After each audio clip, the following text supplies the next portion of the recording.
There we go. Good morning, everybody. Welcome to the Opie Radio Podcast. Hope everyone's doing all right. We're about 2 days away from Christmas. 2 days. That's it. We're almost there, bitches. Hang in there, all right? We got lots going on, man. Christmas Eve, Powerball, $1.7 billion. I think they did the Powerball drawing, yesterday, I think it was. Five people got all the numbers. But they didn't get the Powerball, so they didn't win the I think it was at that point $1.6 billion. So now it's going up to $1.7 billion with the drawing on Christmas Eve. That would make for an awkward Christmas morning when everyone's staring at you as a new billionaire. But the news is talking about the five people that almost won the Powerball by getting the five numbers, but not the Powerball, right? So instead of getting the like I said, I think it was six at the time, $1.6 billion, they got only $1 million. Wah! And the news is calling it bittersweet. It's bittersweet because they got five of the numbers. All they had to do was match the Powerball and they would have been a billionaire. But they didn't get that. So they only got $1 million. Wah! To those people. Bittersweet. Making $1 million is bittersweet. What is going on with us? What is wrong with us, Ron the waiter?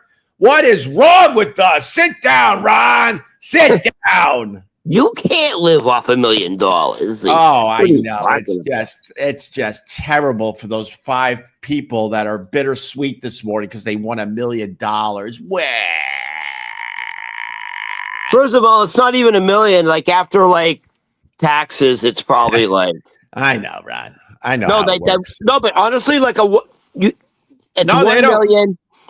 Probably a one-time settlement. It's like $100,000. Yeah, that people don't understand that. Like when they say you won $1 million, they're like, all right, give me my mill, and then the lottery people go, well, we'll give you $1 million over the course of the next 50 years, or you can take the lump sum for $72,000. What will it be, sir? They always just get you, Ronnie Babes. Ronnie Babes. Hey, Ronnie Babes. Hey, speaking of money. Yeah. On the second night of Ronica. Oh, yeah, it's my Ronica. True love Opie gave to me money. Oh, wow. That's great. You would. How was that? I've been working on that all fucking morning. You would think you would write a song for Ronica Day. It's the second day of Ronica. Don't expect much. There's going to be a dramatic drop off on the super chats, but every super chat that comes in today will go to Ron Berman Comedy, Ron the waiter. See, right there, that's the problem. No, you right away very negative. That's reality, Ron. No, that's not reality. Reality. The reality is we're going to do better today. No, reality is we did about 400, and then of course I gotta do my thing on top of that. What? You're obligated to reciprocate. Yeah, I am, and I'm happy about that. And I'm saying the word reciprocate because you can't. You say the other. It's crazy. You can't say a certain word. You could be cut off. Banned. I want to say the word match, but I don't know if YouTube allows that. That's all I'm trying to say. Isn't that crazy? That's all I'm trying to say, Ron. That's all I'm trying to say. And look, you want to put your money where your mouth is? You want to bet your Ronica money that we're not going to beat the 400 from yesterday? You want to bet your Ronica money on that? Dude, I believe in Christmas miracles. I believe on the miracle on 34th Street. I just saw. I believe humanity can do it. Bro, I just saw Miracle on 34th Street. That movie's creepy as all hell, man. There's which version? What? There were more than one version? Oh my dude, seriously? There's probably 6-7 versions. There's the original. The others. Oh, and by the way, in the Hallmark Channel, there's versions of it. All right. Well, I don't know. I was. Oh, can you ask our assistant Richard to? Oh, that's right. We have nobody. Listen to me. I think I saw the originals in black and white, and you have a little girl, right? And she doesn't believe in Santa Claus because her mom doesn't want her to believe in imaginary things, right? And then they have the Thanksgiving Day parade that the mom's in charge of for some weird reason. And then the Santa Claus she had was drunk on a float. So she's like, oh my God, we can't use you. And then this man comes out of nowhere and he hints like, well, I could probably do this. And she goes, all right, well, take the suit off the drunk Santa Claus, give it to this guy, and then I'll save the Thanksgiving Day parade. And by the time the floats get to Macy's, the whole city is talking about this Santa Claus. It's just absolutely amazing.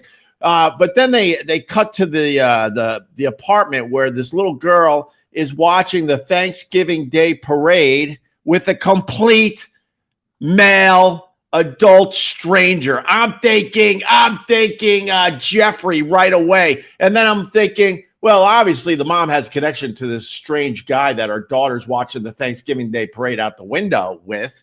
And it turns out, no, not really. And I found that insanely weird. Maybe we were just way more trusting back then, Ron. I don't know.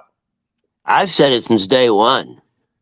Santa Claus is a euphemism for a pedophile. Yeah. Whoa. That's what the Jews think. Whoa. Yeah, of course you got a fat guy, you got an obese fat guy who is giving candy and presents to little kids, sneaking in there. All right.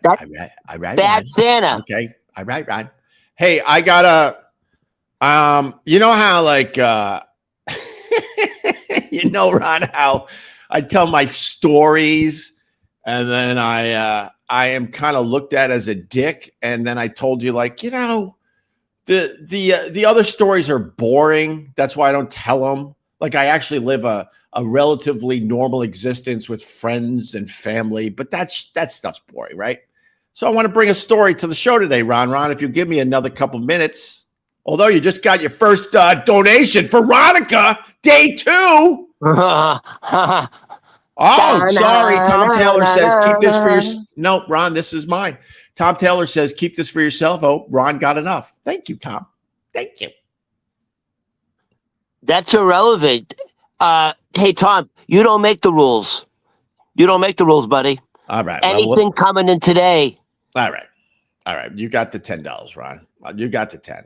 All right, listen to me. But thank you, Tom Taylor. So I want to tell a good story. I think I got to start bringing my good stories to this. Not the crazy stories, like the building tips story from yesterday. So Ron, I don't even know if I told you this after we talked after the show yesterday, but yesterday was Charity Day. Charity Day. We do Charity Day in this house. How about that, Ron? That's nice for the people, right? Well, let's see what the charity is. What do you mean? Well, I'll tell you what the charity is. And it got a little weird. It got weird, Ron. It got weird. You adopted a midget? Oh, you can't say midget. No, don't say that word. Although,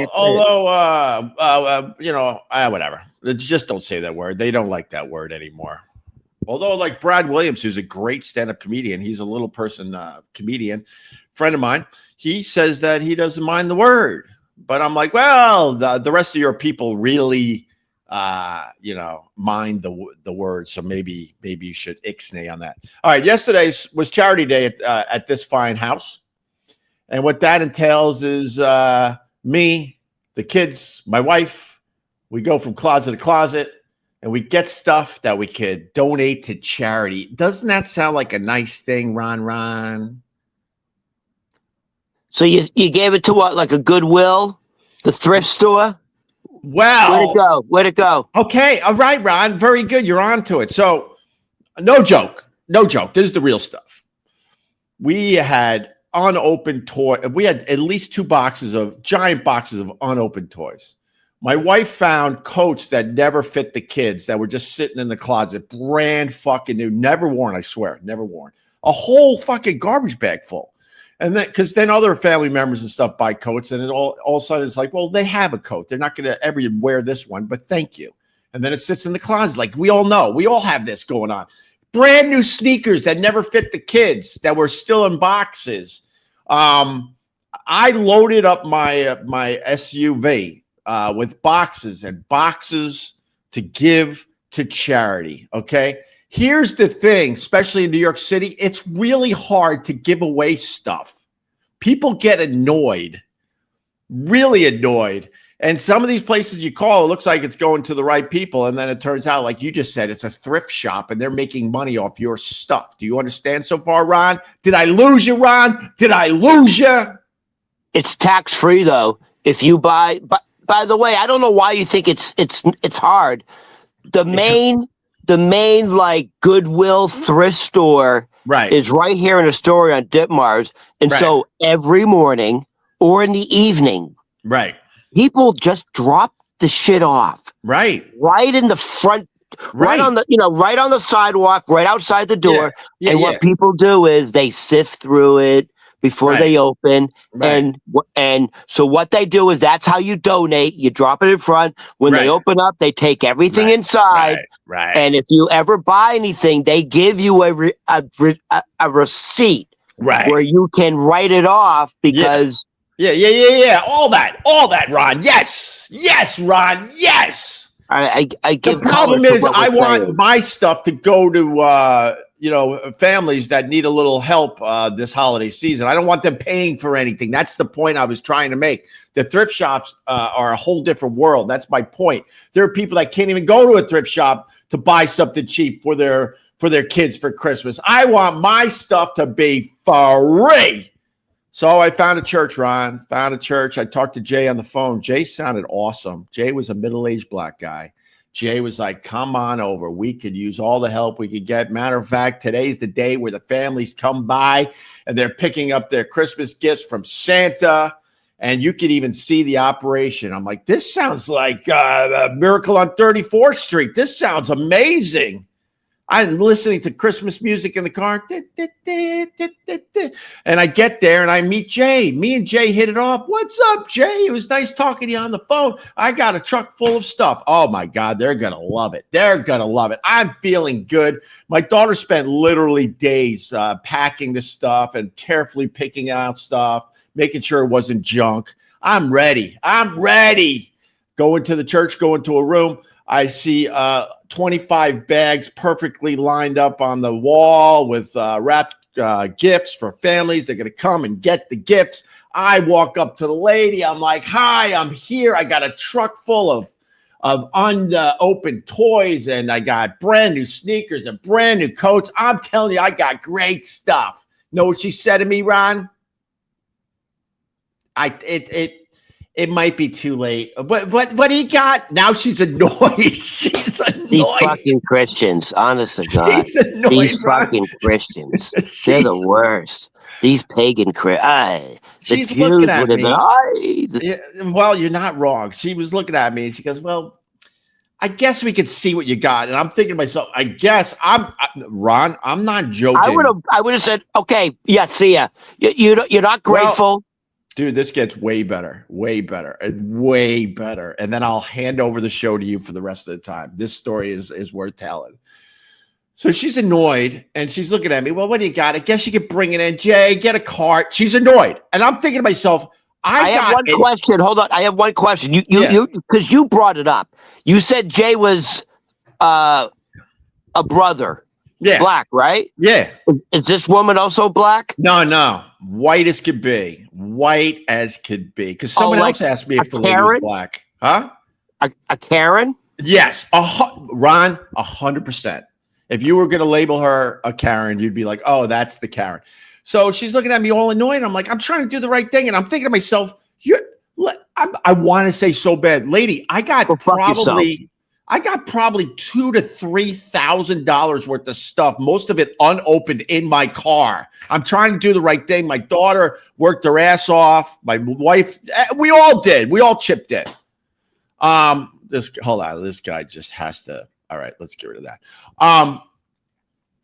So she's annoyed. Pretty much has her arms folded. Key to the story is another woman in the room I don't really notice, right? I don't notice her. And Jay goes, here, I'll help you get the stuff out of the car. Now I'm worried I'm going to get a ticket because I'm parked in the middle of a street in New York City. You know the deal, Ron. And me and Jay are unloading my car. He's like, oh, my God, this stuff is great. Oh, my God, brand new. Oh, my God. I go, Jay, do you got kids, Jay? He goes, unfortunately, they're grown. I'm like, oh, all right, because I would rather give you this stuff, Jay, than deal with them. What's going on with them, Jay? And all of a sudden, as we got the last box on the curbs, he goes, they just don't want to wrap the gifts. They're annoyed. They don't want to do any more wrapping. So there's going to be families that don't get something this Christmas because these volunteers, the one main lady, doesn't want to wrap gifts anymore, Ron. So I'm like, oh my God. And Jay's like, trust me, they'll use them. I'm like, all right, great. So we get everything on the sidewalk, and all of a sudden, the other lady that I didn't notice comes running out. The other lady's already done with me. She's done with me. The other lady runs out, and she goes, hey, would you mind, we really don't need any more gifts, but I know, she goes, I know of a church. I know of another church that would love this stuff. And I'm like, oh, here we go. Right? She goes, it's all the way up in Harlem. You know Harlem, Ron. Unfortunately. so she goes, and we could go with you to make sure they get the stuff. I'm like, oh God. I'm like, all right. I go, all right, I'm going to take Jay with me. Right. And she goes, Jay has to stay at the front desk. Jay can't come. I'll come. So we load all the stuff back into my car. Jay's like, nice meeting you. And at this moment, I noticed that the woman that just jumped in my car has no teeth. She has no teeth, Ryan. She has You're no about teeth. to get robbed. She has no teeth. And then as we're driving awkwardly up to Harlem with my goodwill, I jokingly said, wow, you're really trusting. You just got in a car with a stranger, right? Trying to break the ice because I'm like, why is this toothless woman in my car? Is your daughter with you? No. Oh, you're by yourself. It's just you. Yeah, she didn't want to go at the last minute. But nice. So a fucking middle-aged white man is threatening a black woman. No, she ain't black. She ain't black either. The only black person in this whole scenario was Jay. Oh, okay. Well, when you say a woman with no teeth, that's on me. That's my stereotype. A woman with no teeth, I think, is a sister. How old is this woman? Huh? How old is this woman? I told my wife after the fact because I told her this wild story because she's now texting me and calling me, and I'm not even answering my phone, Ron. I'm too busy trying to get up to Harlem with the carload of charity stuff. And I go to my wife after the fact. I go, she could have been 30 or 60. I'm not even joking. If I had to guess her age, I would have lost. So I say to break the ice, like, hey, you're really trusting. You're in a car with a stranger. She's not laughing. I'm like, that's a joke. You never want to say that's a joke. You understand this, Ron. You're a stand-up comedian. You never want to say that's a joke. Oh, I'm joking, dude. That's a joke. Yeah. It's the worst. It's the worst. So now, like, it's weird. I'm listening to Jimmy Fallon on the stupid Sirius again, and he's talking about those socks that have individual toes. I'm like, who gives a shit, Fallon? And I kind of say that. She's looking like all weird. So, dude, I couldn't help myself. Ryan. I go, so what happened to your teeth? No, you didn't. Shut up. Bullshit. I don't believe you. Right. There's no way you would do that. Like you try. Hold on. So you wanted to tell us a good story. This is a good story. Good Opie. That's not a good story. This is a good story. Evil. Every good story has evil Opie in it. You don't say that. It's literally the worst. The worst thing that can happen to a woman is lose their hair or their teeth. Well, it was awkward. It was obvious. I don't believe. By the way, I think you're making it up. I swear to God, Ron, you're the one that makes up stories. I don't make up stories. You make up stories, Ron. You make up. Hey, by the way, what happened to your teeth? Really? Yes. First of all, I don't believe it, but okay, let's say it happened. What did she say? You don't have to believe any of it, but I'm telling you the God's truth. Well, what she said next made it even more awkward. This is the only reason I'm telling the story. My ex-boyfriend knocked him out. I swear to God, Ron. Ron, I swear to God. You can believe whatever you want. And you start off by saying, "Boy, you're real trusting to be in a car in a car with a male stranger." Yeah. Oh, this is all true.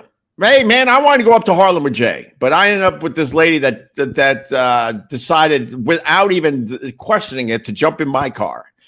I said, and she said, my ex-boyfriend knocked him out, and I went. Mama's gonna knock you out. The next word I said very carefully. I went awkward. I don't believe the story. There's no way you went awkward. Ron, you're ruining my story by saying you don't believe it. I'm telling you, this is real. So now I'm like, oh my God. Now, for real, Ron, for now I realize, shut your stupid mouth. Because I was about to say, well, why would he do that? And I changed the subject because she was talking about how cold winter is.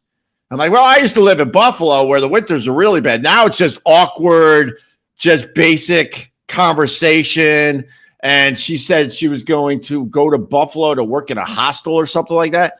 Turns out this woman, I didn't ask, but it turns out the reason why she was volunteering at the church is because she's from a woman's shelter because of what happened to her. And she's living in New York City trying to do the right thing. And she's in the community of churches in Manhattan, you understand? So at that point I knew, oh, wow. Okay.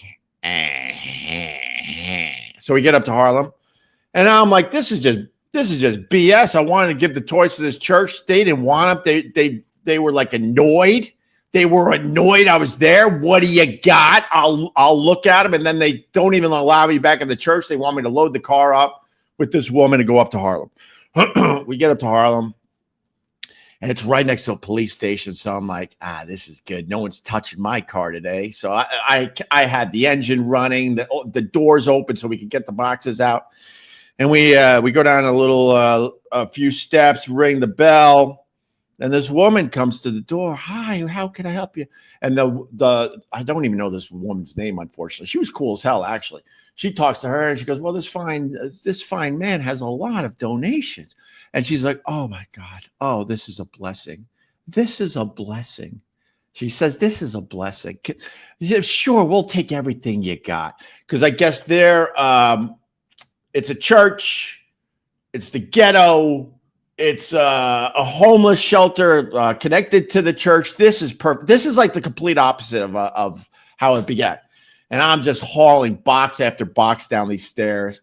The woman without the teeth, she's doing her job by putting the boxes at the top of the stairs for me. Let's nice. Call her. You don't know her name. Let's give her a name. Let's call her Gums. See, Ron, right. Let's just call her Gums. All righty, boys.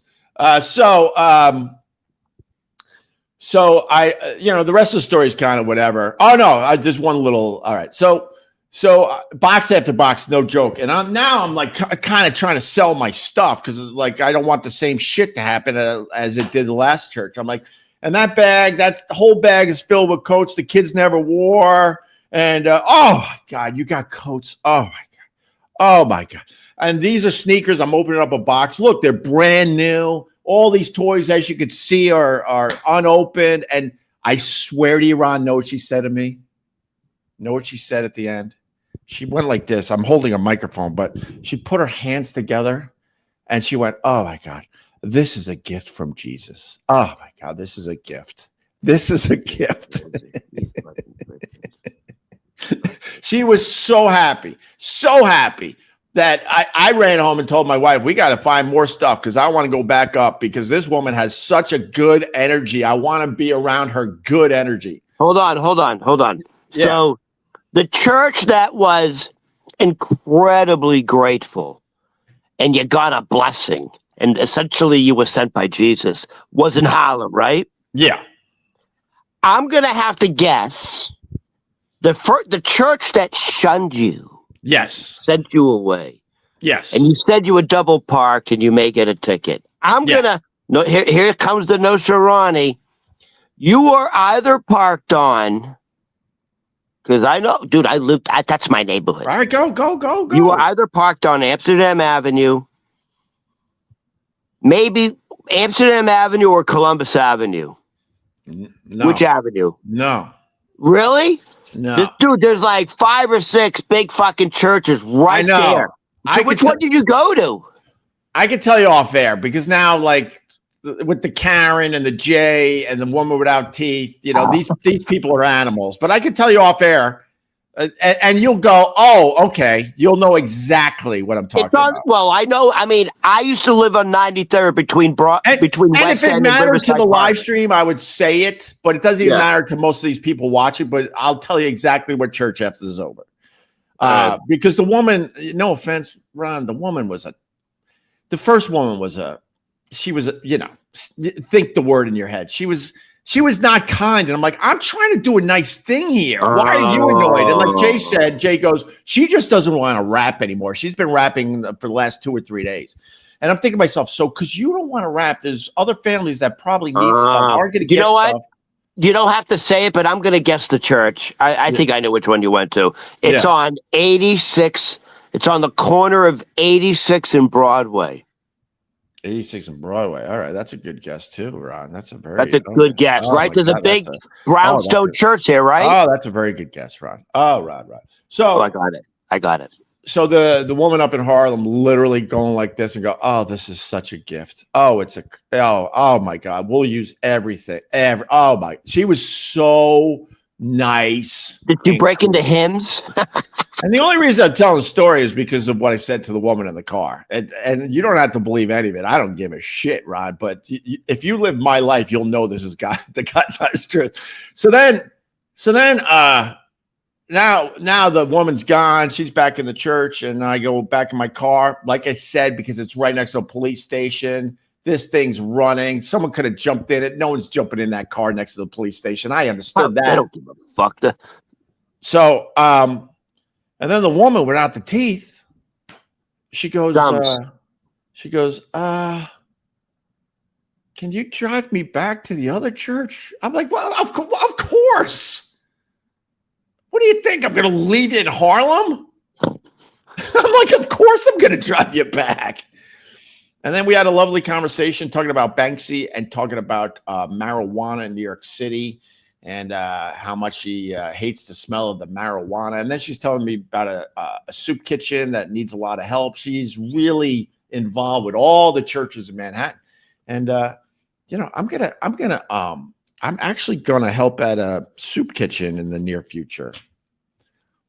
I know this all sounds crazy to you, Ron, but it's the she's been through the word of God. It's the word of God. You know she's been through a rough spell when she goes, like, to me and you, it is absolutely obvious and just human nature. Right. We go together to bring off the stuff, and then we go back, and I bring you back to where you like, for her to think, oh man, like, hey, do you think it's possible you could bring me back? That's trauma. That's trauma. That's what I learned, Ron. That's trauma. And then, Hey, so by the way, what happened to your teeth? You should write for Hallmark, is what you should do. Man, you need to you need to hang out with me more, and then you would be like, of course you said that. Most of my friends go, of course you said that. But here's the funniest part of the story. Here's the funniest part of the story. Yeah. You know what, Ron? I want to show everybody a different side of me.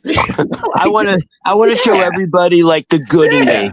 And you literally went to an abused woman and went, hey, sweetie, what happened to your teeth? Oh, my ex-boyfriend knocked it out, so now I'm in a shelter for abused women. Well, Ron, what do you do? Like, it was so obvious. How do you break the ice? Well, sometimes you just talk about the obvious. I didn't do it. Look, it'd be a lot more fun for this if I did it in such a dicky way. I did it. It was like a human to human. What happened? You know what I mean? It wasn't like I was like, you have no teeth. I wasn't like that. I've learned 2 things about women is when it comes to their parents, their hair and their teeth. Right. And my father was in the mafia. Right. And my father accidentally threw out my mother's dentures. My mother didn't have any teeth. Oh, yeah. She was also like gums. Right. And my father said, Ron, I was terrified. Right. He goes, I'm in the mafia, and your mother terrified me. And my mother went wild. Right. Because he threw away her dentures. Kenny, I can't even talk. Like, can you imagine a woman going out in public with no teeth? It's horrifying. No, what's funny about that, Ron, is like your mom is now a lesbian. So I'm thinking, the no teeth thing is to her advantage, right? Well, I mean, I don't know. I know you're trying to do a joke. I'm not like it could be better. Listen, imagine some of my stuff is reality based. It would be a good thing if you're a lesbian and you have no teeth. And I'm not trying to craft a fucking George Carlin joke. Your mom's a lesbian; she has no teeth. So I'm thinking to myself that that's got to be no. See, I think that's the opposite. You're wrong. Why? A heterosexual woman should not have teeth. Because of the hummers. See, that's why it didn't make sense to me. All right, fair enough, Ron. Touche, you got me. Are you happy? Put a point on the scoreboard for Ron. Listen, my father said, Ronnie, I was absolutely terrified, especially at that moment, because first of all, they're expensive to have a full dentures up and down. It's expensive. Mm-hmm. And then if you throw them away, it's not like you can just go to the CVS. Right. You have to go and get it refitted. And what did my mother do? She was the fucking cocktail waitress at the fucking biker bar that my father owned. I thought she was hotel bar, but hey bar. Yeah, dude. And then this woman was so nice. I dropped off and I said, I'll see you again. And then she put out her hand to shake my hand. And at that point, what? Was it all rough? Well, no, but her nose was dripping pretty good. And I might have reached for the hand sanitizer a little early in my car. God, you're honestly a little early. It might have been a little early. No, I was Jesus Christ, dude! Like you obviously didn't finishing school. This woman has no self-esteem, and you made sure she'll never recover any self-esteem. Jesus Christ! Hey, sweetie, what happened to your teeth? And as soon as she's done touching you, you're fucking sanitizing yourself. She also told me where a great Baptist church is. And I'm like, damn, that sounds like fun. Because I like Baptist churches. They know how to do it right, Ron. I have a question. Yeah. Maybe it's a little insensitive. Yeah. Was she kind of attractive? She had like nice blue eyes. Like, would you? Right. Would you have sex with her? Right. Would you have sex with the woman who got her teeth knocked out by a man? Right. No, like I said, I told this whole story to my wife, and she said, of course you did. And I go, well, I said, I did say that, but it wasn't in a mean way. It was like, let's break the ice with this conversation. And I told my wife she could have been 30 or 60. I don't know, but I'm going to probably be online at a soup kitchen with her in the very near future. Cause she was, in the end, she was really fucking cool, to be totally honest with you. All right, Ron. It's Ron. Do you have a soup kitchen date with her? Well, not a day. I mean, she said there's some days coming up that they're going to probably need some help. And it's something I've kind of wanted to check out to be at. See, this is the boring stuff. No one gives a shit.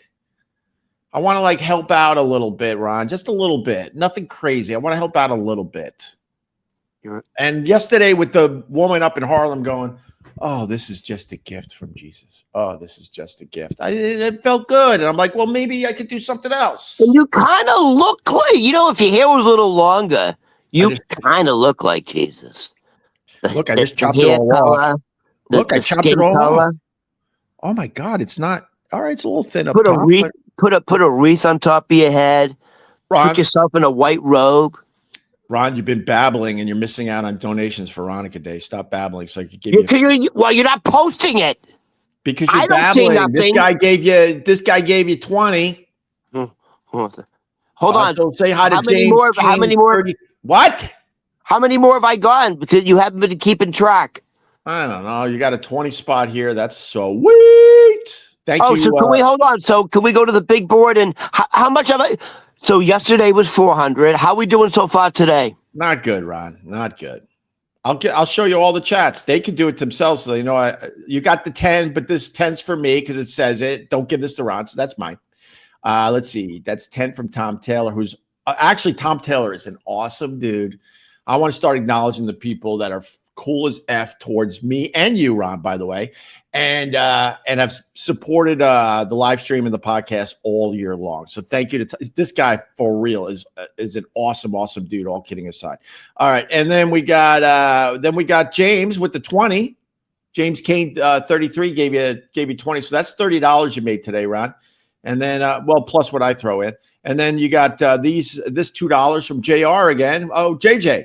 Ronica, what was the total money raised, Ron?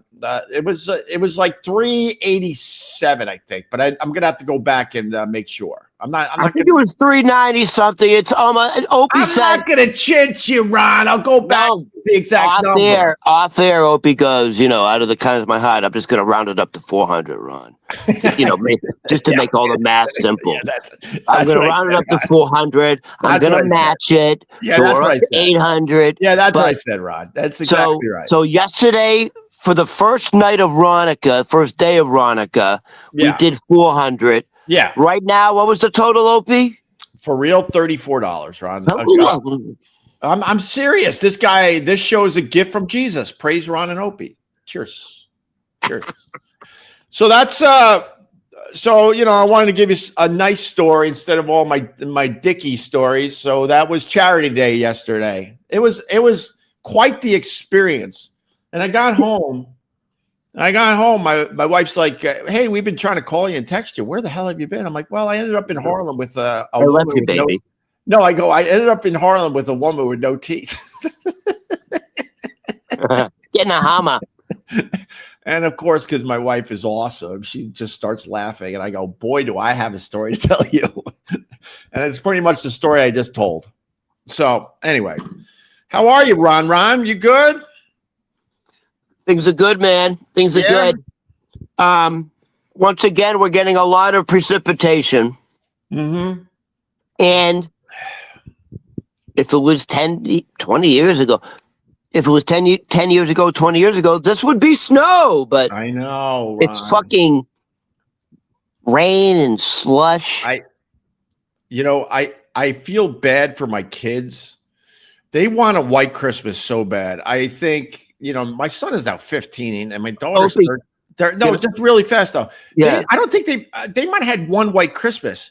They all, they got phones like every other kid today, and they just study the weather and like, Dad, but it might be 30, and they're just trying to do the numbers to try to squeeze out a white Christmas. And I'm like, it ain't happening, man. Go ahead, Ron. Sorry. So I moved here. When I first moved here in New York City, not 93rd, between West End and Riverside Park. Right. A week later, massive fucking snowstorm. This is January. Massive fucking snowstorm. Yeah. Where like the city's shut down. The kind where like the garbage doesn't get picked up for 3 weeks. You know what I'm talking about?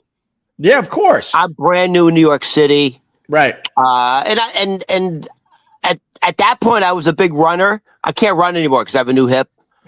But I've run 2 marathons. I know. So I was like, hey, I want to go for a run in Central Park. Yeah. Back then, dude, I saw people skiing on the streets of New York City. Right.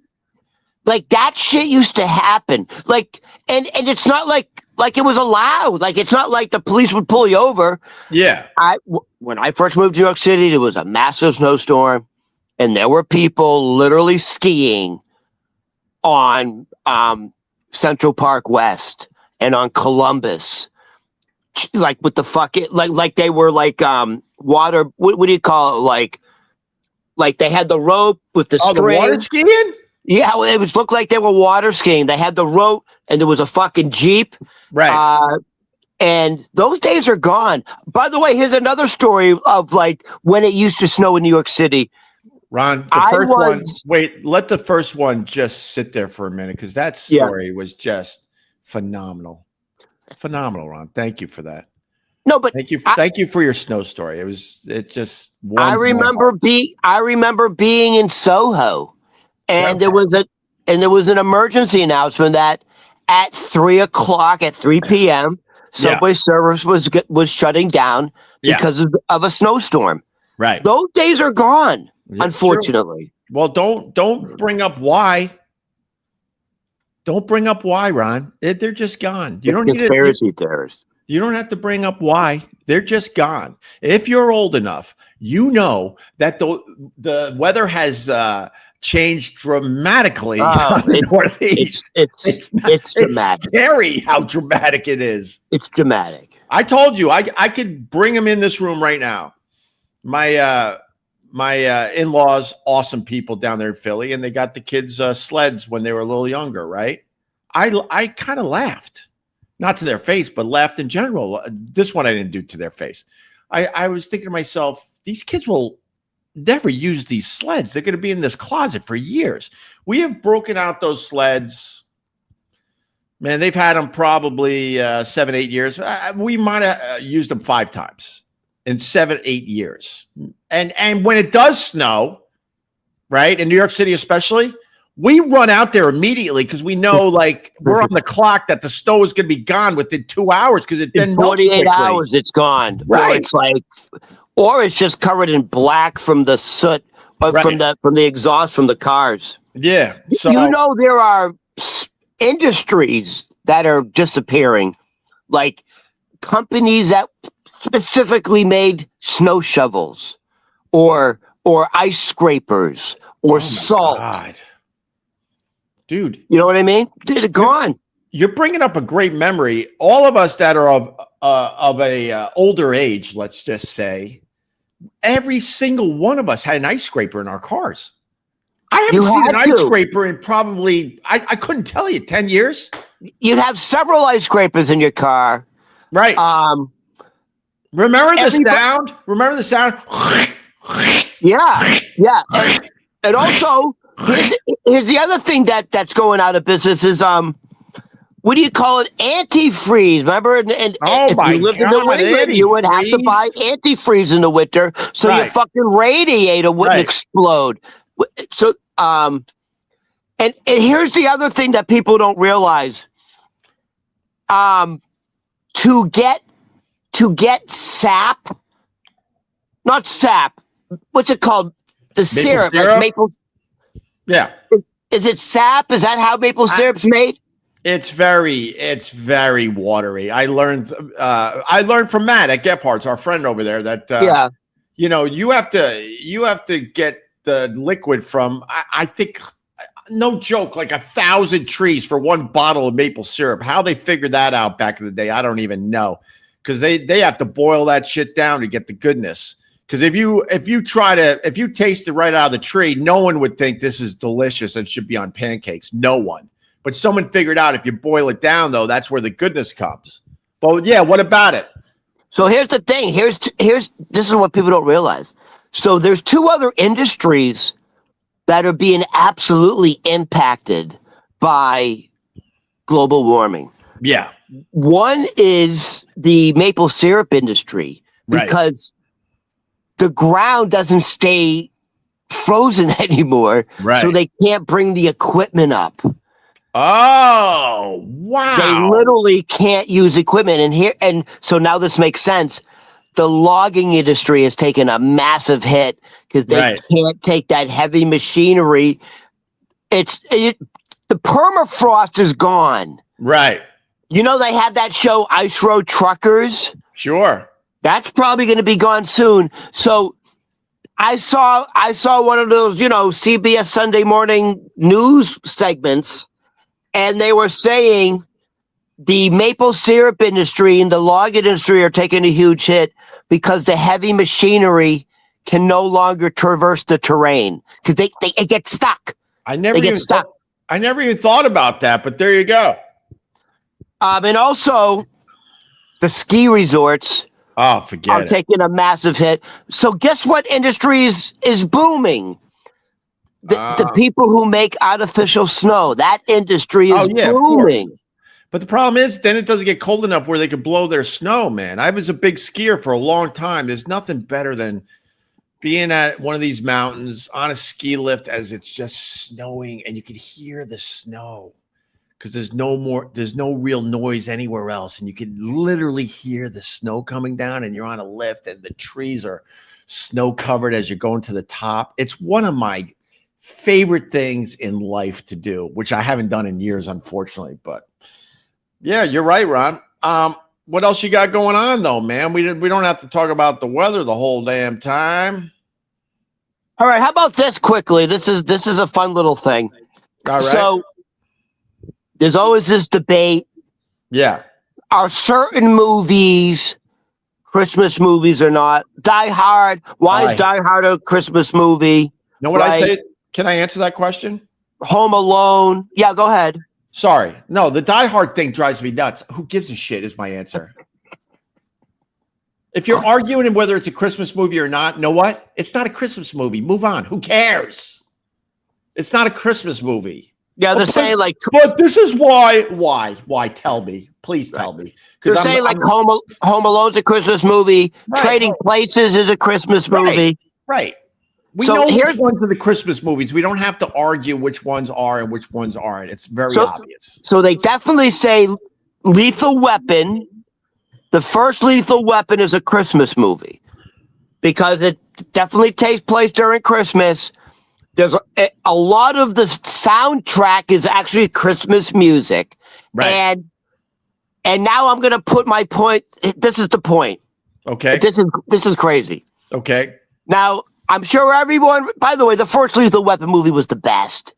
Dude, Mel Gibson is just movies anymore, Ron, to be honest with you. But the first Lethal Weapon, Mel Gibson, Danny Glover. Yeah, no, I know the players, but I don't remember the movies anymore. I remember they were amazing for the time, but go ahead. But the first one, and there's a scene, now, I know everyone's going to remember this. There's a scene, I believe in the beginning of the movie, where Mel Gibson's character goes undercover to do a drug deal. Right. And the drug deal is being made in like the Christmas tree nursery.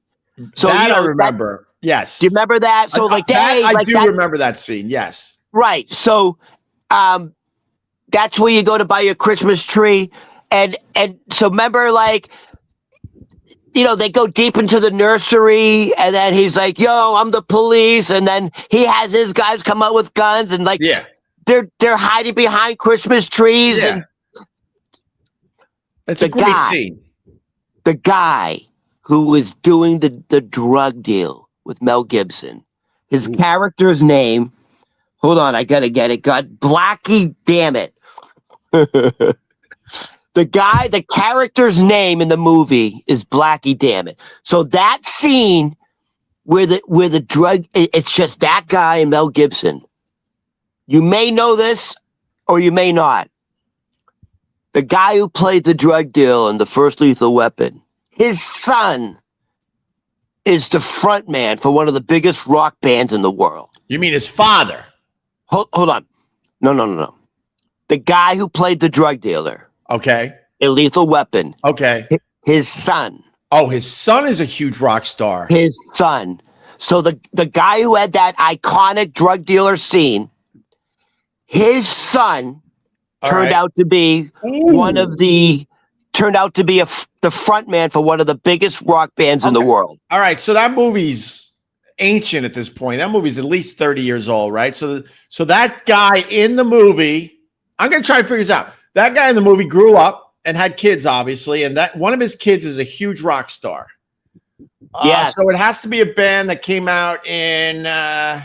So when did that first movie come out? In the 80s? Man, dude, that movie... could someone help us out? When did Lethal Weapon come out, man? I don't know why I want to say 87.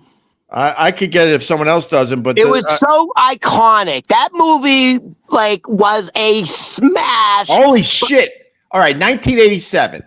So that guy, very good, by the way. 87, 13. We're talking 38 years. The kid you're talking, this guy had a kid that is now a giant rock star. So he's probably grew up. All right, so I think we're looking at a band around that came around in the 2000s. Am I warm yet, Ron? It's a relatively newer band within the last 25 years. I mean, I can't do the math. I have dyslexia, but I'm trying to think of newer bands that just. I'm starting to lean toward like a band like the Killers. No, I'm not going to give it away. I don't want to give it away. I want to see some disc jockey you are, the guy with the music knowledge. Come on. All right, I'm trying to figure out. I'm joking. So, I'm thinking maybe the Killers. I'm thinking a band like Linkin Park. Linkin Park was big around then. Wait, are you smiling? Did I get it? No, I'm just smiling. Is it? Wait, first of all, I forgot. Is the guy a black guy? I forgot. No, he's a white guy, right? He's a white guy. Okay. Oh God, I want to get this one. You want me to give you a hint? Yeah, give me a little hint.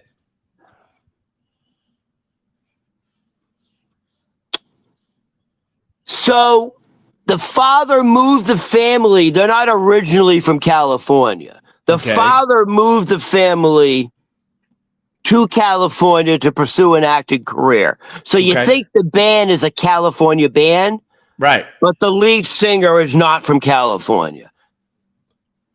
I don't want to give it. Wait, but the band would be considered a California band? Yes. Oh, California band came out. Yes, it would be. Yes, absolutely. This band would be considered a California band. Oh, I nailed it. Go. Red Hot Chili Peppers. So John Kiedis is the guy. Shit. John Kiedis is the actor who played the drug dealer. His son is Anthony Kiedis. Dude, I had no effing. I love when I find out some new shit. Are you serious? Yeah. And now if you go look at the picture of him in that movie, you're like, oh, okay, I can see it now. How do you spell Kiedis again? I forgot. John. All right, John Kiedis. It's Kiedis. Blackie Damn It, right? You said Blackie Damn It, yeah. Dude, this is absolute. How did I never know this? And the dude looks exactly like Anthony Kiedis. Yeah. Look at that. Dude, that's wild. Dude, he looks just like his father. I swear to you, Ron, I pride myself on knowing a little bit about a lot of things. A little bit. You know, when you do radio, you got to know a little bit about a lot of things. I swear to you, I had no idea about this until this very moment. And that is cool as shit. It's crazy. Like the father came out, brought the whole family to be a star, and his kid turned out to be just a massive fucking rock star. Where are they from originally? I don't even know. It don't matter, I guess. I'll find out that. It's like it's like the Midwest or something. I don't know. They're like, and now Anthony Kiedis. Oh my God! You think about Anthony Kiedis, you think California. You don't even think that this guy was born and bred in California. He's not. Yeah, they're not from California at all. God damn it! They're like from some like Minnesota or something like that. Ron, people like what you brought to the show. They just donated more money for Ronica Day. $10 from Mike Long. This is another guy. I want to point out the guys. Hey, got enough people hate watching. Who gives a crap about those people? These are the salt. These are the salts of the earth that have been there for me for years. Mike Long is a good dude, man. All right. Hey, hold on. Matter of fact, for sure, people think Red Hot Chili Peppers is a California band. They have that huge hit. Californication. Yeah. Right. Hold on. Here's the other thing. Yeah. He's what, like 63 now? Kiedis? Yeah. Yeah, he's up there. By the way, first of all, he's up let's there. just give it his props. He still walks around with his shirt off. Yeah, he does. He still walks around with his shirt off. Right. They're still fucking ripped. Yeah. Like, what the fuck? Yeah. Anthony Kiedis' skin still looks good, but dude, he's got that thick, fucking sort of like Dallas Buyers Club fucking mustache. His look is bizarre. And he's with like a 23-year-old fucking smoking yoga instructor. We interviewed who else felt? You know who else felt for a smoking yoga instructor? Alec Baldwin. There you go. Good old Alec. We interviewed Anthony Kiedis back in the day when we were up in Boston. He was cool, really cool. I was just gonna say before you say how it went. I was gonna say I bet you he was fucking cool as fuck. He was awesome. And he was. He was absolutely awesome. He was down to earth.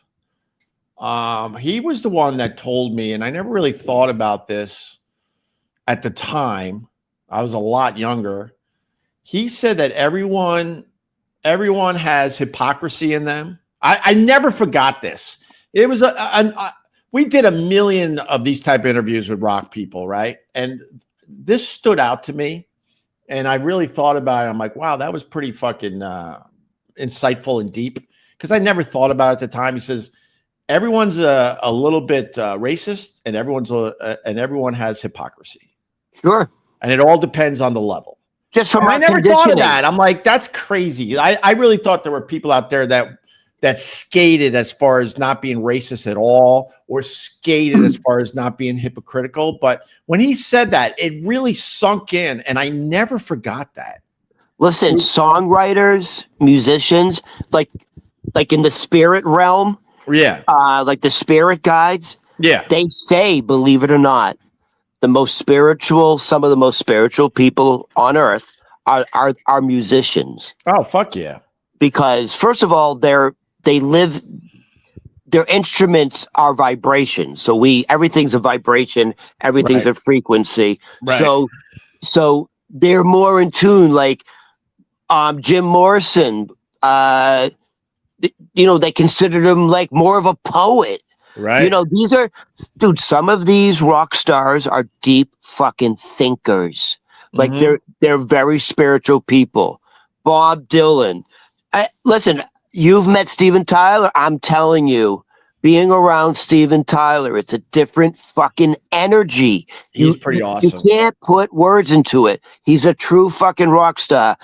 The first time I was around Steven Tyler, I was like, what? Like, whoa. Like, you want to be around people like that. They're very spiritual people. They vibrate at a high vibration. You feel good around them. You feel safe around them. I wish I had the same experience, Ron. I really do. Unfortunately, when I met Steven Tyler, the whole band, except, like I said, the drummer, I've told this story way too many times, not worth telling again, but the whole band came in when me and Anthony were huge stars up in Boston. And the whole time Steven Tyler was in the studio, I wanted to enjoy that special energy and aura he had around him, because I felt that in the room. But the whole time I'm thinking to myself, holy shit, that's Steven Tyler. Yeah. And I couldn't get past that. I was trying to calm myself. Like, okay, this is a moment, Hope. This is a moment. You're not going to get this moment anytime soon. And the whole time I'm just thinking, that's fucking Steve. I'm just staring at him. That's fucking Steven Tyler. Listen, I've spent a lot of time with him, or just backstage observing him, because I told you, like, I think he had sex with my girlfriend. well, there's that too. I don't mind it. I wish I had that on video. I forget. I don't know. Sorry. No, you're talking about being around him, and probably the energy and the aura. It'll come I don't know. I forget now. Don't worry about it. It'll come to you, or it'll come to you another time. All right. What else is going on, man? We got 2 days before the Christmas. Oh my God, Trump! You want to do a little Trump without TDSing? People are ready to people are ready to throw the TDS at us, but I'm not gonna lie, Ron. Trump branding everything is fucking nuts. That's crazy. Now he's branding battleships. There's gonna be when you're a president and they name like a Navy ship after you, it's a very special thing. It usually happens after you die, more or less, I think, or certainly when you're out of office. The people that are that come after you decide, wow, you were such an influential president. We got to do something special for you. So let's name this ship after you. Let's name this building after you, right? It's always after you leave office, not Trump, man. He is breaking protocol. He's putting his name on everything, and really fast, and then I'll let you ride this. It's more than one. It's going to be a fleet of battleships named Trump. No. When I heard the name, right, dude, it's straight up Star Trek. It's called the Trump class, right? Like that's like terms they use in Star Trek. Yeah. Like the XL class, wing. Right. It's the Trump class fleet, whatever.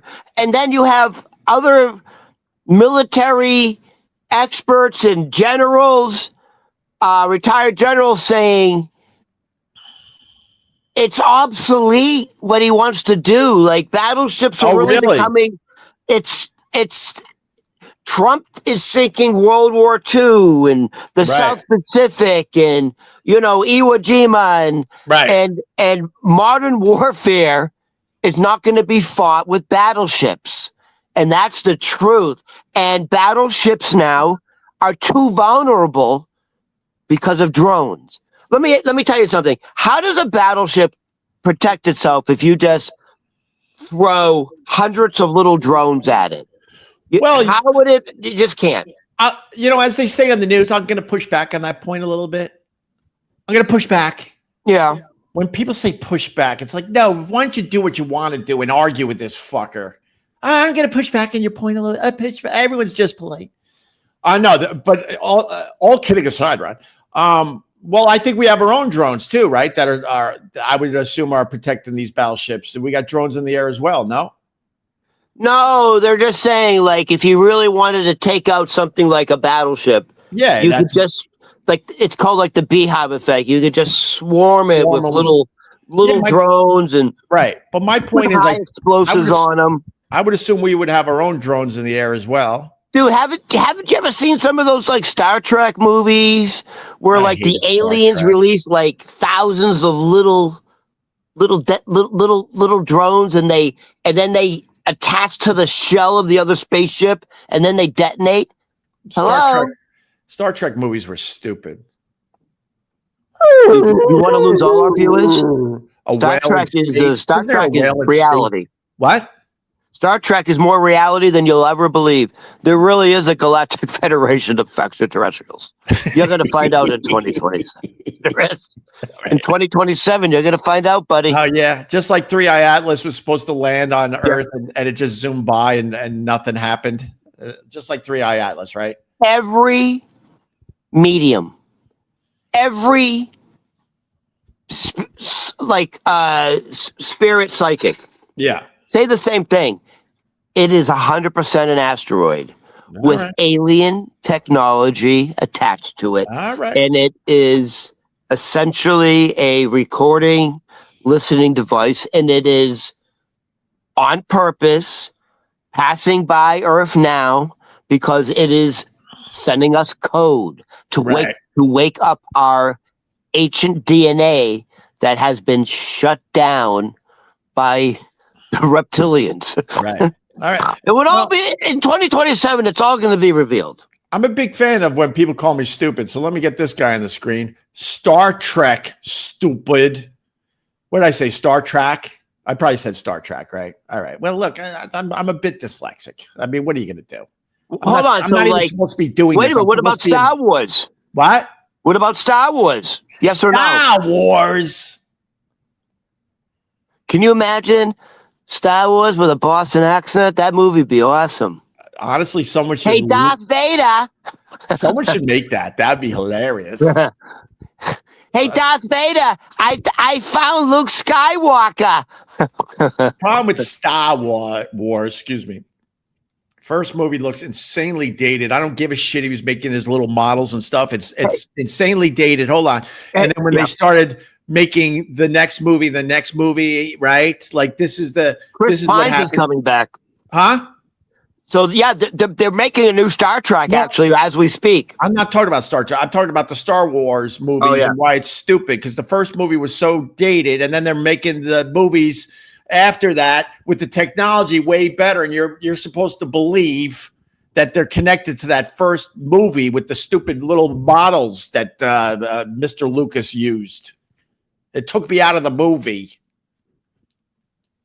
Use your imagination. And then they went back. Actually, they went back, right? So it was like a prequel, right? And you're like, wait a minute, so everything looks so much more amazing before the original Star Wars. This don't make no sense.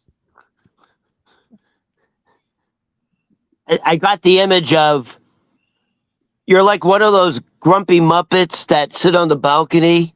No, of the Muppet Show. You know what I'm talking about? With the sarcastic one-liners? No, Ron, I'm going to tell you what happened. I'm going to bring you into the process, right? That bit will be amazing 3 years from now. It's the start of a little bit that I got to work on a little bit. What are you, like a comic now? All right, what else we got, Ron? Hold on. Before we started the live show... This room, by the way, is filled with Christmas gifts that I got to wrap. Can I talk for all the dads out there really fast, because they would appreciate this? My wife, like most women in America, do all the shopping for Christmas, especially with the online. It used to be you both went to a mall. Oh, maybe this would work or that. She's online like an animal, like finding great stuff for our kids, right? And I'm not the only one. Us dads find out what our kids are getting for Christmas when we wrap the stuff. So then when they open it up, there's no surprises. Yeah. So that's what I got to do today, is wrap all the gifts. I got a whole. You could hire somebody. You could hire somebody. No, I like doing the wrapping. I was wrapping last night, listening to. You know anything about this jelly roll? Hold on, are you wrapping your own gift? No. Oh, okay. No. So what? Hold on, you got the gifts for your children and your wife in that room? Yes. Oh, okay. So I don't understand what you said. You ruined the surprise. What do you mean? No, my point is that it's a dumb little observation, but a lot of guys in America, we don't do the actual Christmas shopping. It's a fact. Oh, I see. The women do it. I saw a video that was hilarious. I should have fucking had it for this show. And it's a video of Joe Biden being insanely fucking clueless. For the Trump people out there, see, pay attention. This is where we make fun of the other guy, and you can't ignore it, okay? So there's a video of Biden looking completely confused, like, you know, the videos like where he's looking around, where, and the caption was, "Dads on Christmas finding out what their kids got." Yeah. I'm like, that's perfect, because it's so true. But in my case, I wrap everything, so now I know what my kids in general are getting. And before you like call me out on it, I certainly helped and got some stuff, but the majority of the stuff, it has to be said, my wife got.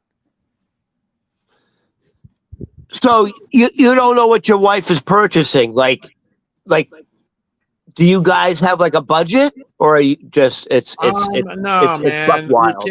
No, man. Like when you see the bill, like when you see the credit card bill, do you do like the math, like your eyeballs go wah, wah? Oh yeah. Like anybody, dude. Like anybody. Yes. It's like, oh my God. What? Oh my. Yes. Yes. That's why we shouldn't have Ronica Day. We should have Opster Day. Opster Day. Pay for this shit. Somebody pay for this shit. All right, Ron. What else you got? You have the names of 2025? Well, hold on, just quickly. Yeah. You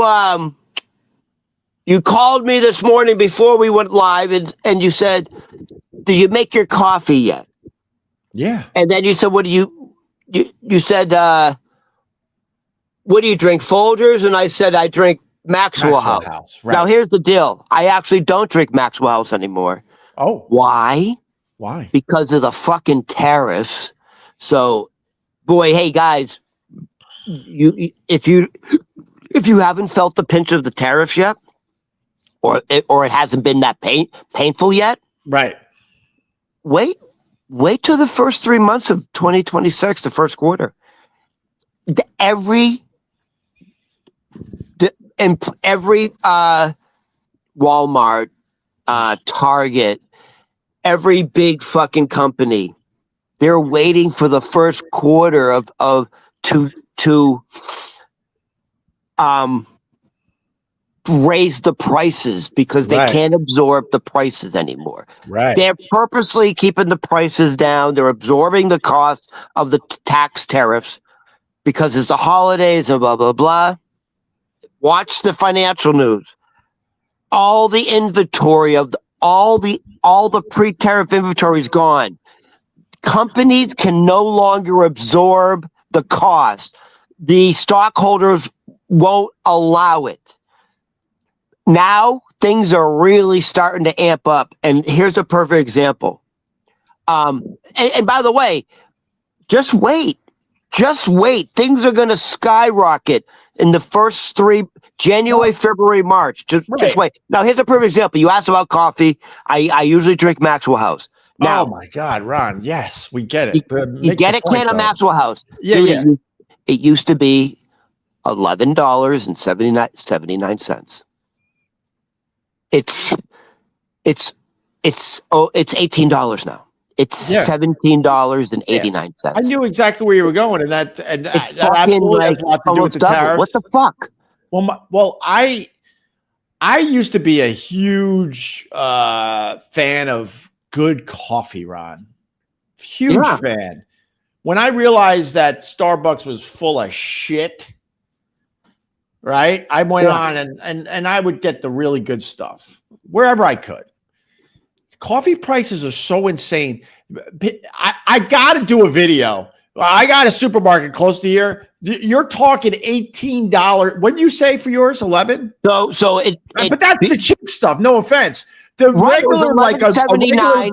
Now it's 17 something, almost $18. Yeah, we're pushing close to $20 a bag. Right around the corner here. So know what I do? I gave up on my loving coffee shit and I buy the cheapest stuff because we go through so much coffee. I'm saving stupid money because look, this guy's saying $22. I can't like just start continuing to buy $22 bags of coffee because we go through a lot. We probably go through 3 bags a week. So now we just get the cheap shit. Whatever's the cheapest is, I get. Yeah. Okay, so hold on. So I'm not buying an $18 can of fucking Maxwell House. Right. So guess what they had below the shelf below it? What? They had the chock full of nuts on sale. Oh, God. I have that. I know, right. But I also think... Wait. So, wait, Opie. So they had 2 cans. Yeah, on sale for $14. I'm like, whoa, that's yeah. No, Ron, I can totally relate. But now there's a couple things. See, this proves he's going broke. No, it's out of principle. Also, like when someone is saying that bag of coffee is $22, I don't care how much money you make. You want to say, go F yourself. I ain't paying $22 for a bag of coffee. I don't care how much money I got. That's insane. And the other thing with drinking the cheap shit, I'm drinking less coffee, which I think is a good thing as well. I used to drink coffee all day long because I had all the good stuff. Right. I would be like, oh, it's noon. Let's make another pot of coffee. Oh, now it's 3. Let's make another pot. I was drinking it all day long. And now it's like I drink the cheap shit. I muscle down 2 cups in the morning and I move on. I'm for sure probably drinking a cup less now, at least, because chock full of nuts is. That's rough. That's rough. That's rough. Damn. That's rough, Ron. And here's the other thing. So, listen, if you're from New England, Dunkin' Donuts is God. Oh yeah. And if you're from New England, God is my witness. Like my cousin is a 6th grade teacher in a suburb of Massachusetts. Right. And for the holidays, for Christmas, that's what teachers get. That's it's the Dunkin' Donuts. No one gets Starbucks cards. It's everyone gets Dunkin' Donuts gift cards. Literally. That's a big deal. It's not like, oh, you cheap fuck or you're unthoughtful. No, everyone wants them because everyone. I know, on a daily basis, people go to Dunkin' Donuts in Massachusetts. Right. It's just part of it's part of the routine. Yeah. I go to Dunkin' Donuts once a day. Right. When I'm usually getting on the subway, and I get my large. I always get the same thing. I get a large iced coffee, less ice, 1 shot of mocha, 1 shot of milk. It's been $5 forever. 10 years, 5 years, ever. It was $5 before Trump came into office and before he initiated his fucking tax war, because that's what it is. Right. It's a form of war. Right. So forever, ever, ever. Okay, Ron. This guy Anthony who hate watches us, he can't wait for us to be boring, and he hits us with the Z's. This guy, he wakes up every morning to hate watch, and now you're playing right into it. He's Zing us, Ron. So let's go, Ron. He's enjoying it. Of course he is. They all are enjoying it. What else you gonna check out this morning? Howard Stern's on vacation till what? Fucking June. All the Sirius XM shows, they give him the last 2 weeks of the year off. Yeah. What are you watching instead of this? Nothing, because no one's doing anything. No one's going. Everyone's off till January 6th. Yeah. January 6th. Ooh. And what do you want to listen to Joe Rogan, and so we can talk about what's underneath the pyramids, alien civilizations? Yes, let's go there. The Anunnaki. Hey Joe, we get it. Hey Joe, we get it. There's another fucking world out there. Yeah. Oh my God! Enough with the Joe Rogan and this stupid alien. Shut up. I just want to emphasize how now the terrorists are impacting everyone on a daily basis. It used to be once a day. I go to Dunkin' Donuts. It was $5. We get it, Ron. Don't let the Anthony guy come back with disease. Let's go. Hold on. And then it went to $5.11. $5.11. And then it went up to $5.11. What about 7-Eleven? Did it go up to 7-Eleven too? 2 days ago. Yeah. 2 days ago. Yeah. Now it's up to $5.22. Oh damn. So a $5 coffee went up 22 cents. Yeah. In a very short period of time. Yeah. Everyone's going to start feeling that. I'm telling you, the midterm elections, the Republicans should get fucking crushed. Well, Ron, now you're not playing to the conservatives that would like watching us too. Now you're they're going to say, you know what, Ron, go F yourself. But that is true. Everyone is saying they're going to get crushed in the midterms. We'll have to wait and see. It's when you start fucking with people's daily routines. Because let me tell you something. An extra 22 cents for your daily coffee is a big deal. It's a big fucking deal. It's funny you should say that, because this disaster of a haircut cost me an extra $5 yesterday. I started going to this guy because I used to go to Avita. As soon as you walk into Avita to get a man's haircut, you have to hand over your first 100. I had to say goodbye to Vita, where they literally hold your hand and walk you down the stairs. Would you like some coffee, sir? Coffee would Dude, be. You got a piece just fucking sticking straight up. I know, Ron. It's right underneath the live sign. That's all right. Nah, you look like Pee Wee Herman. Oh, wait, it's this way. Wait, everything's backwards. It's right there. It's like you're it's like you got a fucking like an antenna. Should I just cut? Oh my God, it won't go down. I can't even look at you. It's gross.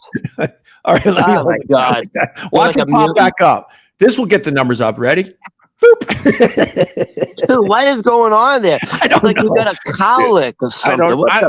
My hair's a disaster. It's like the Ben Stiller movie. What about Mary when he used his DNA to as hair gel? Everyone's seen the scene, Ron. I'm trying. All right, watch. All right, it's down. Ready? This is what I'm going to do for the rest of the live stream. Boop. The turkey's done. No, it's like the thermometer coming out. To your point, everyday life shit. Like my hair cutter, I gave up on going to Vita. It was out of principle again, because I'm like, you shouldn't have to spend $150 on a man's haircut. We don't have much going on. Ridiculous. That's ridiculous. They would walk you down. They would make an experience. They would walk you down. They would get you a cup of coffee or tea or water, right? Oh, that's nice. Your hairstylist will be with you in a moment. Then she comes down and discusses what you want today. I'm like, I just want a man's haircut. All right, I'll be right with you. So now follow whatever her name is. They want to get their money's worth. Then there's another person. So now that you had the person that walked you down the stairs, asked you if you wanted coffee or tea. Right. Then the hairstylist want to justify the price. Yeah. Then the hairstylist comes and consults you. I'm like, I just want a fucking haircut. Okay, I'll be right with you. Now you're following another person that brings you to where your hair is going to be washed. Dude, this is worth talking about real fast. So then you sit down, you get your shampoo. So now you already got the one person that got to the coffee, the hairstylist, the other person that walked you to get shampooed. She's not the shampooer. Sit down, you get shampooed. I swear this is the truth, Ron. Another person comes and goes, would you like a hand massage? I'm like, oh my God, this is lovely. They're scrubbing your scalp. This is nice. And now they're giving you a quick hand massage with lotions. And then the person that brought you to get the shampoo, she comes back to bring you to the stylist. In your head, you're like, one, two, three. There's a lot of people to pay. Now I'm like, there's 4 people I got to tip. 4. What do and you then you mean walk around with just handing out 5s and 10s. Wait, is that the protocol? You actually give them cash? Dude, what else are you gonna do? Wait, when? Like when they're done with you? After you're done, you pay the stylist a decent tip, and then you're like, I guess give me can you break this 20? And then you're walking around giving 5s to everybody. The shampoo woman, how much she get? 5? Yeah, back in the day, probably just 5, I guess. 5 to, and then, but you can't give less than 5. So now the lady that gave you the coffee, the shampoo lady, and then the lady that dragged you from coffee to shampoo. All of a sudden, you're like, just giving 5s to everybody. The pyramid scheme. So then I finally was like, you know what? I can't go to a fucking barber. No, well, Matt turned me on to that at Gebhard's. Right next door to Gebhard's is a great little shop that I go to now for years. Tiny. If there's if there's 5 people in this place, you can't move. That's how small this literal. It's so small. I think there's only 2 chairs, right? Huh? I think I've passed it. I think there's only 2 chairs in there. But now we go right around to your point. This guy used to be, when I first started going there, I think it was $15. So I went from Avita, which I hope I'm not exaggerating, but it was close to $150 when I was all said and done.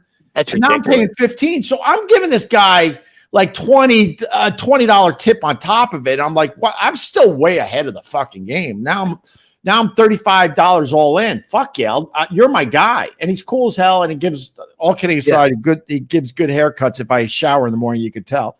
And I don't know what's going on with that one fucking piece, I know. Dude. But There it is. I fixed it, Ron. Look, I fixed it. Ready? Boink. That's fucked up. You know what's funny? I know this is boring and long-winded now, but to your point, he's now $40. In a mere couple of years, he went from like 15 to 40, man, because he's like feeling the pinch. You know what?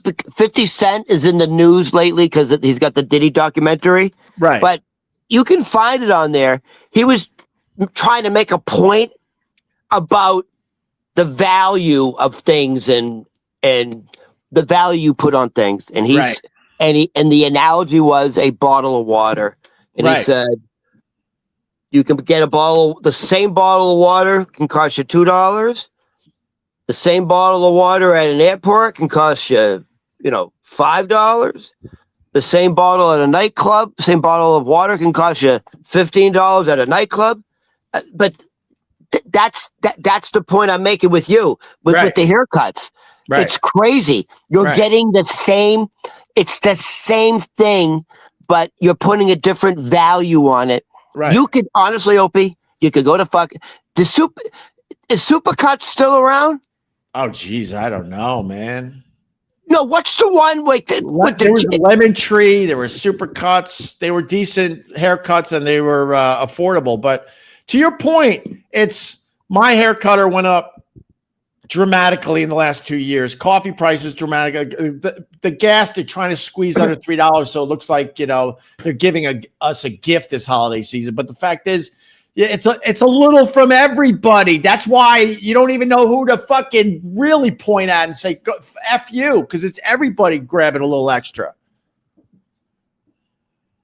They're just pinching us, man. They're just pinching us. So, all right, why don't we start? I'll tell you what. Why don't we finish off? Yeah. With New York City's top baby names of 2025. Oh my God, Ron, this is going to get us numbers like Joe Rogan. I want to thank you you remember that lady from earlier? Thank you for your gift, Ron. Thank you. This is what's going to get us to the top of the podcasting. What? What do you got? Oh, I got stuff. Go ahead. Go ahead, buddy. I got stuff. Go ahead. I think people really want to know. People with very top dog names. Now we've got top baby names. You heard sarcasm in there. I'm saying thank you to Ron the waiter. Yeah. I got a great story out of San Francisco. If you want to know the truth, if you're going to call me out on it, I got a great story. Let's hear your gay San Francisco story. No, it's a woman in one of those driverless cars. And it's not the Uber or it's not the Lyft. It's Gmo or G. Do you know this company, Ron? Whammo. Jesus Christ, I know the story more than you. I got a story for you, Ron, and you don't even fucking know it. It's Whammo. Oh my God. Well, you called me out on a story thinking that you don't even know. Yeah. No, you called me on a story like you were gonna watch me like a deer in headlights. No, I was prepared for your little games you played, Ron. What is it called again? You want me to help you on the story that you think is going to be fucking riveting? No, do you know the story, Ron? Yes, the power went out in San Francisco. Nope. That's the second Whammo story. I got the better. You picked the worst of the two Whammo stories. That's what you do, Ron. Yeah, the power went out in San Francisco, and all the Whammo cars just stopped. So they stopped because they go off traffic lights. So the traffic lights weren't working. So they literally all of them just stopped in the middle of the road. I got my notes over there. I want to reach for the actual story, but I'm going to try to remember. I'm your notes right here. I told you. I'll remember, but my Whammo story is better than your Whammo story. So you got a woman, right? My Whammo story involves a adult video. Whammo. You got a woman, and she's going into labor. She's in a Whammo car. You didn't hear this one? This one rules. So I think she was on the way to the hospital, and she's in a Whammo, which is insane. She's by herself, which is also insane. Why would you be in a driverless car if you're on your way to the hospital to give birth? She doesn't make it, Ron. She's giving birth in a Whammo. by herself as the car's just driving down the road. That's insane. And then there's technology on the Whammo that shows like distress in the vehicle. So they're like, oh shit, something's going on with this vehicle. We got to find this fucking vehicle. So the cops are called or whatever, and they find the vehicle. And she gave birth in a Whammo by herself and destroyed the car with the placenta and the water and everything else that comes out with your baby child. And the story ended, if I remember correctly, where they had to take the car out of service for a deep clean.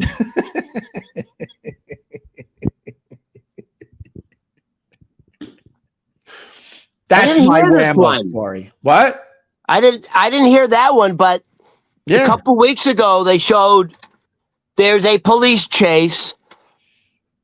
They get the car pulled over. They make the guy come out of the driver's side of the car. Right. And they make him lay down face first, with his arms out on the road. And the fucking Whammo is making a left turn and almost runs over the guy. Oh my God. It wouldn't stop. Yeah, we don't have. Are they in New York yet? I haven't seen one yet. Okay, no. But we still don't really have it. We're getting close, but I don't think we have it figured out yet. The guy was laying on the road and the cops were surrounding him with the guns drawn. And the Whammo was making a left and the cops had to get out of the way and the guy had to roll over or it would have literally rolled over him. And then they asked the CEO and he's like, we can't predict everything. He's like, it's just impossible. He's like, it's not foolproof. We can't predict every scenario. Ron, that's a terrific story, but you know what? You're sneaky. You win the Whammo story bit that I guess we're doing now. Your Whammo story sucked. I had a better Whammo story, and then you went, "Oh yeah, well I got a better Whammo story than that." So you won the Whammo story thing. It's not called being sneaky. Sneaky, because that's like a anti-Semitic thing. It's called just being a fucking brainiac. You want to quickly hear before we go? You want to quickly hear the baby names of 2025? I wonder if one of your children. Oh, by the way, I don't think you realize this. You said you said the name of one of your family members on air. That's all right. You said your son's name. All right. Is your son named after a river? Maybe. Okay, you said it on air. You probably didn't catch it. East, right? No. Anyway, the names of 2025. It's funny you say this because I had a discussion with my kids because, I know a lot of these names because they go to school and the names are wild. There are some wild names out there. And I was trying to tell my kids the popular names when I were growing up were David, Billy, Robert, Sean, Jonathan, John was a big one. Stephen. These kids don't know one Paul. Jonathan, not one Stephen, not one David, Paul. Not one Billy. These names are extinct. All right, listen. I got the top 5 for girls, top 5 for boys. So let's start with the girls. The top 5 for girls. Let's see if you can guess any. All right. Go ahead. For girls, Paige. No. Ashley. No. Brooklyn. By the way, Ashley and Brooklyn, they used to be. Nope. Okay. I'm running out already. I don't know. All right, I'm going to start. I'll start from 5 and go up. All right, go ahead. Number 5 is Isabella. All right. Number 4 is Leah. Leah, okay. Jewish. Princess. Number 3, Sophia. Sophia, yeah, that's a big one. So we got Jew, Italian. So we got Sophia's a big Italian. One. So we got Italian, Jew, Italian. Okay. Number 2 is Emma, Jew. Emma. And I don't know is it Mia or Maya? M-I-A is Maya. number 1. No, Maya. We know Maya's. Yeah. We know Sophia's. We know Emma's. So yeah, for real, there's more than one in the school. By the way, that's Jewish stuff. All right, now the top 5 boys. Go ahead, take some guesses. Holy crap! Wow.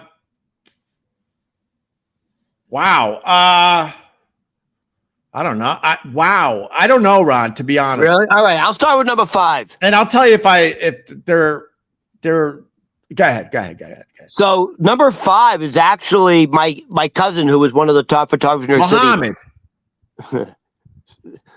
Wait till Mandani gets in office. All right. So number 5 is actually my nephew's name. It's Lucas. Lucas. We don't know any Lucases. So that all right. Okay. Number 4. Old school, David. What? Old school for 2025. David's back in the list. David's making a comeback. Listen, nice. You know the old saying, "What's old is new again." Right. Number 3rd on the list, Ethan. Yeah, we know some Ethans. All right. Yep, that's a biggie. All right, this is fucking big time Irish. Number 2, Liam. Liam's a big one. I should have known that one. And number 1, and you want to talk about fucking New York? Yeah. You want to talk Jewish? Come on. By the way, hold on. It's super Jewish. Joshua. Take a guess. Joshua. Take another one. Super Abraham. Jewish. What? Super Jewish. Keep going. Ron.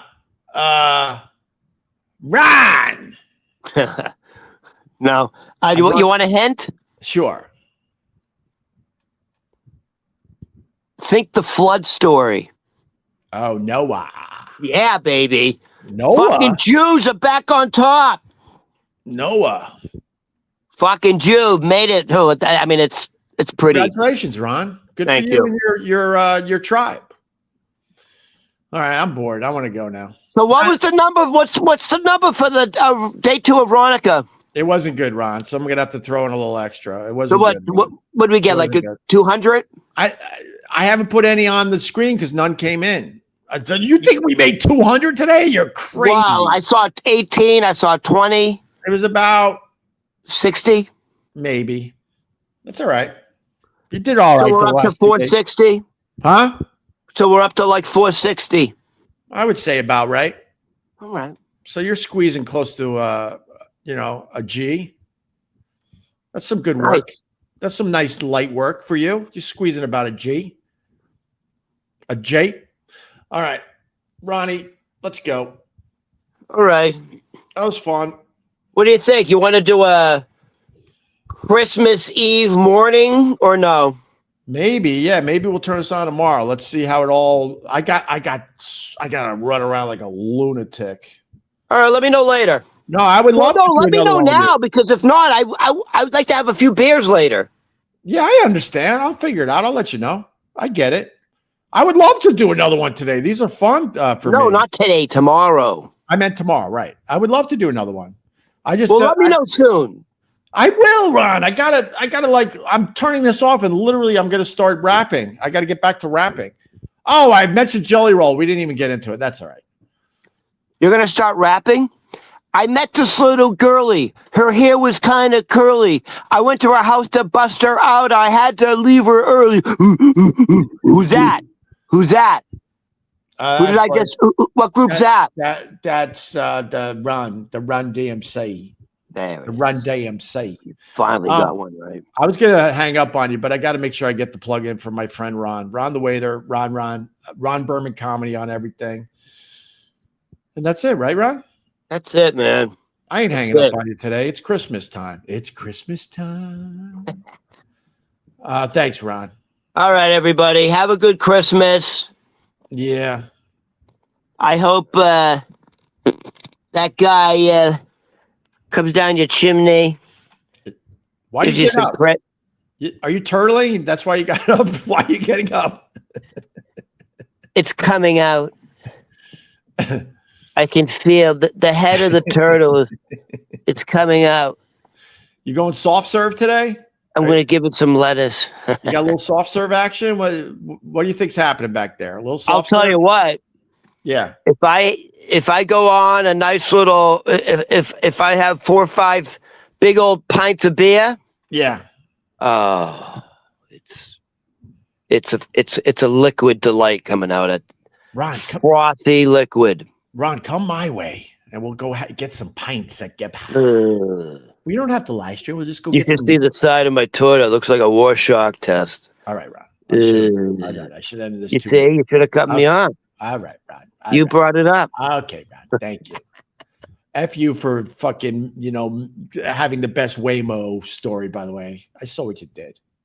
You should have gave that one to me. I had the better one. Ron. You have to earn it. You have to earn the good stuff. All right, we're just back. Let's go. I want to go. Yeah, you made another $1 on the way out. So thank you to Red. Thank you, Red. All right, we got to go. Bye. Bye. Happy holidays.